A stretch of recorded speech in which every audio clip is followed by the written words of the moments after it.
भीषण गर्मी के चलते सबसे ज्यादा असर फसलों की पैदावार पर होता है। ऐसे में ग्लोबल वार्मिंग के इफेक्ट के चलते फसलों के प्रोडक्शन में गिरावट न आने पाए, ऐसे में लगातार एग्रीकल्चर साइंटिस्ट इस पूरे मामले में शोध कर रहे हैं। इस वक्त हम मौजूद हैं कानपुर में, जहां पर सबसे पुरानी यूनिवर्सिटीज में से एक CSA यूनिवर्सिटी, जो कि एक एग्रीकल्चर यूनिवर्सिटी है, उसने गेहूं की एक ऐसी फसल तैयार की है जिसे तैयार करने के लिए 70% कम पानी लगता है। जी हां, आप पीछे अगर मेरे देखेंगे तो उसी मैं खेत में मौजूद हूं, जहां पे उस फसलों की ब्रीडिंग और पैदावार करी जा रही है। देखेंगे, देखने में तो ये फसल आम फसल जैसी दिखेगी, इनफैक्ट क्वालिटी में देखेंगे तो बेटर है। पूरा यहाँ पे इसका प्रोडक्शन चल रहा है और ये पूरी जो फसल है, ये जो क्रिएट करी गई है, ये जो बोई गई है, ये सिर्फ CSA ने उस टेक्नोलॉजी से करी है जो 70% पानी कम लेती है आम प्रोसीजर द्वारा। क्या है पूरी ये टेक्निक, कैसे इसकी पैदावार होती है, इस पर बात करने के लिए हमारे साथ मौजूद हैं CSA यूनिवर्सिटी के director of research PK Singh ji. Sir, सबसे पहले मैं पूछना चाहूंगा कि जो फसल आप लोग तैयार कर रहे हैं, लगातार आप रिसर्च भी इसमें करते हैं, 70% पानी कम लगा है और उसके बाद भी ऐसी फसल सामने आई है। कैसे ये हुआ, क्या टेक्नोलॉजी इसमें यूज हुई, किस तरीके से आप लोगों ने ये जो है नई फसल डेवलप की? चलिए, सबसे पहले तो मैं आपका स्वागत करता हूं।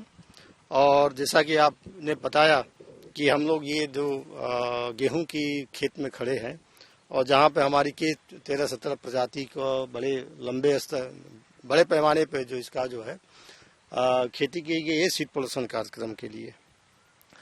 जैसा कि आज हमें पता है कि जो ग्लोबल वार्मिंग के चलते क्लाइमेट बदल रहा है और जो टेम्परेचर में 1.5 से लेके 5 डिग्री सेंटीग्रेड तक बदलाव होने जा रहा है।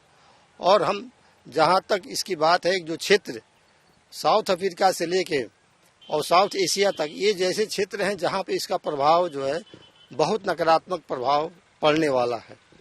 ऐसी परिस्थिति में हमारा कृषि वैज्ञानिक होने के नाते हम लोगों का दायित्व है कि ऐसी प्रजातियों का विकास किया जाए जो कि बढ़ते टेम्परेचर में भी अच्छी उत्पादन दे सके। जहां तक गेहूं का सवाल है, उत्तर प्रदेश गेहूं पूरे देश में कि कुल गेहूं उत्पादन का 33% कंट्रीब्यूट करता है। हमारे प्रदेश में 98 लाख हेक्टेयर एरिया में गेहूं के उत्पादन की खेती की जाती है, जिसमें 34.54 मिलियन टन गेहूं का उत्पादन होता है। इतने बड़े पैमाने पर जो गेहूं का उत्पादन और पैदावार प्रदेश में होता है, हमारे प्रदेश को एक असीम संभावना है कि हम पूरे देश ने पूरे विश्व को जहां पे बढ़ते तापक्रम की वजह से कम उत्पादन होगा तो हम उस क्षेत्रों को गेहूं का एक्सपोर्ट कर सकते हैं। जाहिर सी बात है कि ये एक प्रॉब्लम है कि टेम्परेचर बढ़ रहा है, प्रोडक्शन जो है वो डाउन जा रहा है, पानी की कमी होती है, किसान जो है उतना इरिगेशन नहीं कर पाते हैं। ऐसे में बहुत ज्यादा इम्पोर्टेंट ये जो है ये पूरा टेक्निक हो गई, ये हो सकती है किसानों के लिए। कैसे आप लोगों ने इस फसल को तैयार किया, कैसे आप लोग ने डेवलप किया कि पानी जो है कम लग रहा है लेकिन फसल जो है वैसी आ रही है, क्या प्रोसीजर है? देखिए, ये जो हम लोगों ने, हमारे जो वैज्ञानिकों ने, इसमें जो मुख्य हमारा जो पर्पस था, टर्मिनल हीट स्ट्रेस को कैसे नकारात्मक प्रभाव को कैसे कम किया जाए, इसके लिए हम लोगों ने जो हमारी कन्वेंशनल जो ब्रीडिंग सिस्टम जो थी उसको फॉलो किया गया, जिसमें हमारा जो हम लोग क्रॉसेज, इसमें हाइब्रिडाइजेशन, सिलेक्शन एंड सिलेक्शंस, ये इस मॉडल को फॉलो करते हुए ये के 13-17 प्रजाति को 1917 में इसको रिलीज किया गया था, डेवलप किया गया था। इस प्रजाति के विकास में एक जो one of the most important जो हमारा जो पेरेंट है, जिसका नाम K307 है, उसी पेरेंट का जो गुण इस प्रजाति में आया हुआ है। और ये प्रजाति 2 सिंचाई में ही कम से कम 54 क्विंटल प्रति हेक्टेयर का उत्पादन देती है। और जबकि जो आम में जो समान जो गेहूं की प्रजातियां या की खेती होती है, उसमें किसानों को कम से कम 5 से 7 तक सिंचाई करनी। क्या डिफरेंस है दोनों में? क्या सिलेक्शन में आप लोग देखते हैं, किस तरीके की क्रॉप सिलेक्ट करते हैं कि दोनों में इतना फर्क?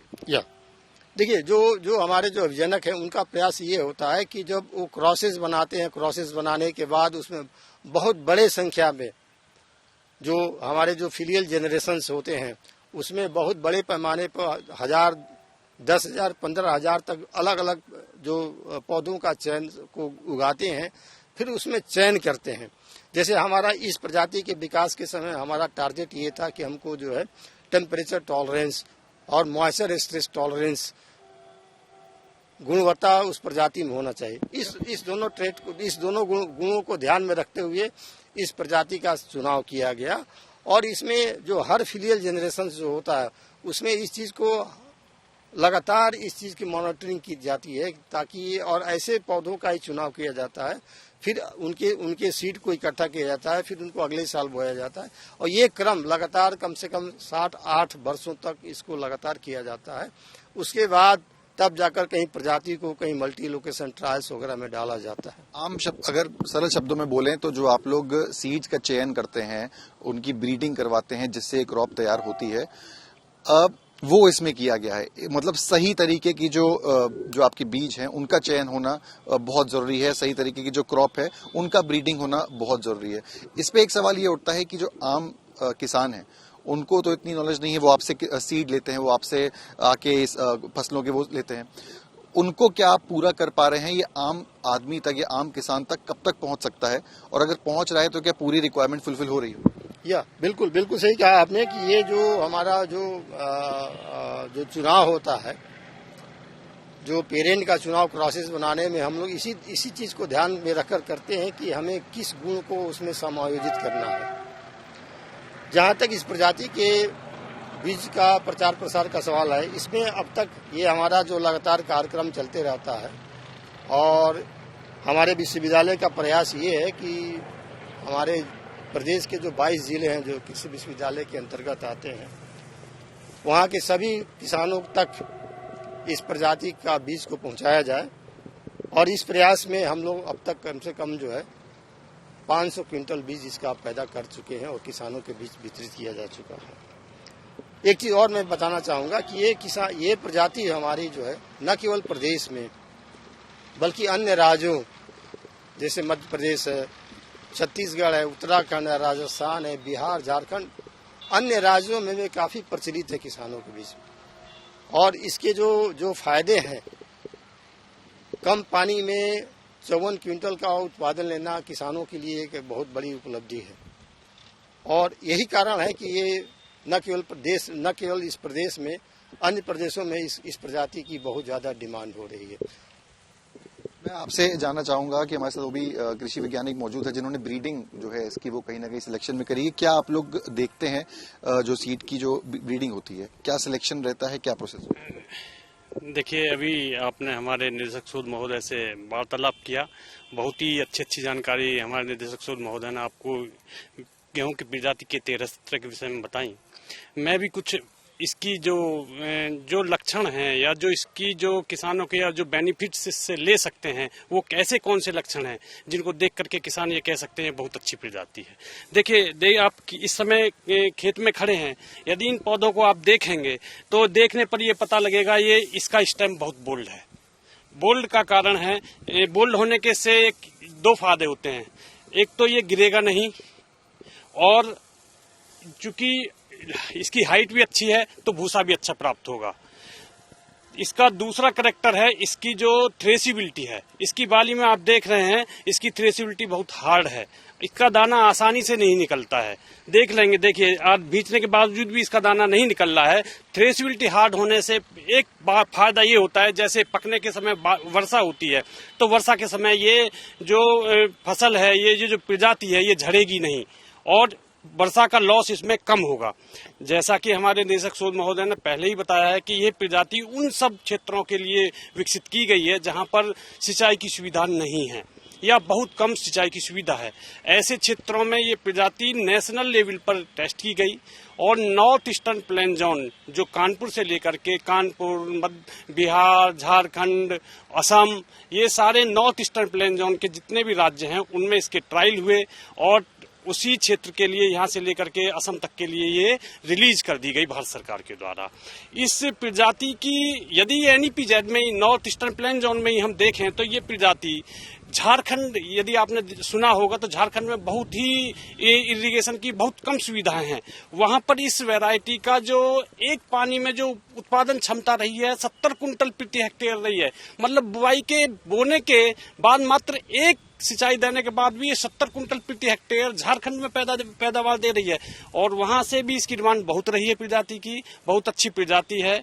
ये बताइए कि आम किसान जो है आप लोग के पास आते हैं वो कैसे फायदा उठा सकते हैं इसका, जो आप लोग बीज तैयार कर रहे हैं वो किसानों तक, आम किसानों तक पहुंचाने के लिए क्या चैलेंज है, क्या उतनी क्वांटिटी तक पहुंच पाएगा, क्या भविष्य दिख रहा है? हम ज्यादा से ज्यादा इस वैरायटी का प्रचार और प्रसार कर रहे हैं, उत्पादन कर रहे हैं। हमारे विश्वविद्यालय में भी इसका उत्पादन हो रहा है, बांदा एग्रीकल्चर यूनिवर्सिटी में भी उत्पादन हो रहा है। और सारा उत्पादन जो भी होता है वो स्टेट गवर्नमेंट के द्वारा, हमारे विश्वविद्यालय के द्वारा सारा का सारा उत्पादन किसानों के बीच में पहुंचा दिया जाता है।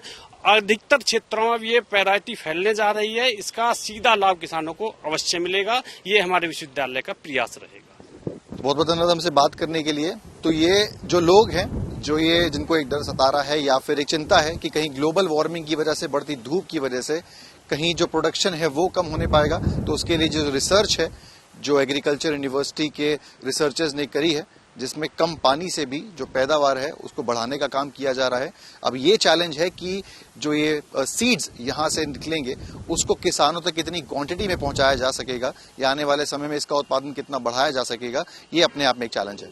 वीडियो जर्नलिस्ट अमित के साथ सिमर चावला, कानपुर किसान तक। अगर ये वीडियो आपको पसंद आया है तो इसे लाइक जरूर करें। अगर चैनल अभी तक सब्सक्राइब नहीं किया है तो कर लें और नोटिफिकेशन पाने के लिए बेल आइकन भी दबा दें।